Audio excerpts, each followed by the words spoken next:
Hello everyone, my name is Makanga Christopher, and today I'm going to be taking you explainable graph neural networks for employee attrition and machine learning ops or MLOps. Let's get right started. Now, these are the contents of what you're going to look at and the introduction.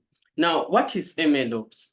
MLOps refers to the best machine learning practices together with DevOps, devs and operations to come up with the best practices and tools that manage machine learning life cycles from the development to production.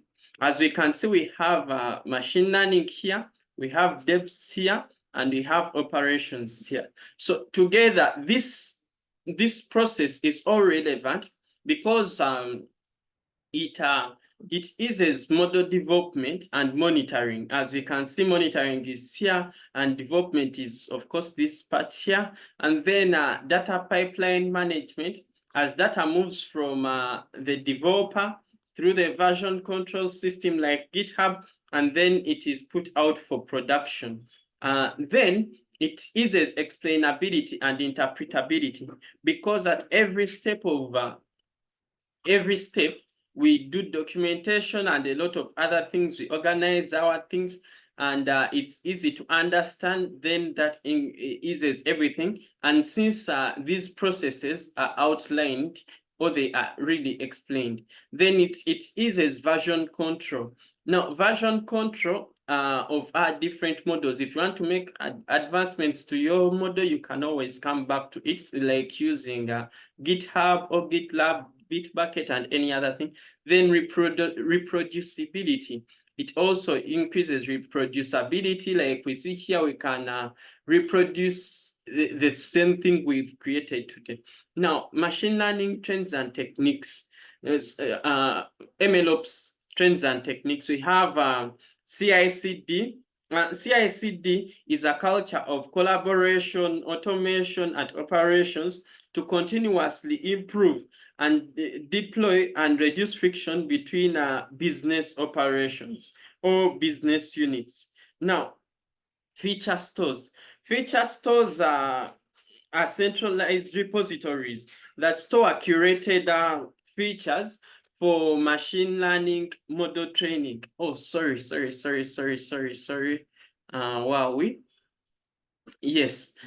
End-to-end MLOps. End-to-end MLOps refers to fully automating the machine learning cycle from model development through hosting and through deployment and hosting. Yeah, so that's basically end-to-end machine learning operations. Now, microservice architecture. This refers to it's encapsulated reusable logic that is deployed into production. You get that's microservice architecture. And infrastructure as code is basically managing and provisioning or providing infrastructure through code rather than the usual techniques that we have been doing. As we can see the whole process here, we have our feature stores here, and then we have this whole process is CI/CD continuous. You can see CI/CD platforms, and we can have all the other things there. Now, applications of DevOps and DataOps. Now, DevOps, these mostly focus on automating the process of developing your software and then delivering it to the client, making it applicable to code development, testing, deployment, and other aspects of our project. So this really came up. DevOps really came up to ease what happens between developers and operations. So it eases through processes like continuous integration and continuous delivery. Now, DataOps. So data ops is just like DevOps, only that this deals with managing data in pipelines. It ensures the quality of data and its governance, the keys for handling data ingestion, and processing within our machine learning, our neural networks. Explainable graphics neural networks for employee attrition. So we shall be using data ops as we shall go on to manage our project in that kind of way. And then when we come to these types of machine learning, heavy and light machine learning operations. Now, heavy machine learning operations, they require a lot of complex infrastructure. They have very complex sets of tools that are used, whereas light machine learning operations, they use very light machine learning tools. They use very light tools, lightweight tools, and most of the processes here are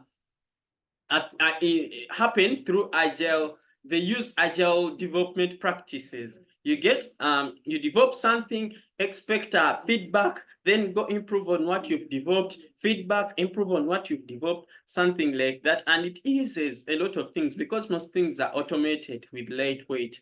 Now, there are these key terms we want to look at, including data poisoning.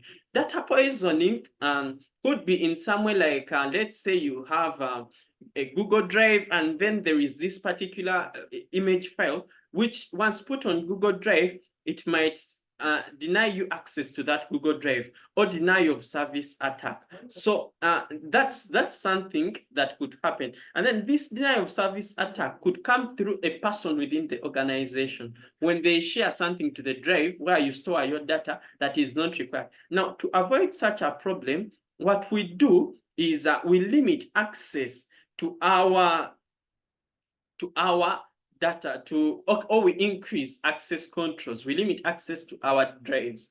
And then data drift. Now, data drift is basically abrupt statistical changes in our data. Now, we can overcome this through monitoring key data statistics and performances in our data, and retain our graphics our neural networks model as needed by monitoring our data at every step and its performance. Now, operationalizing microservices. Microservices, I explained them earlier, encapsulated reusable logic that is deployed into production.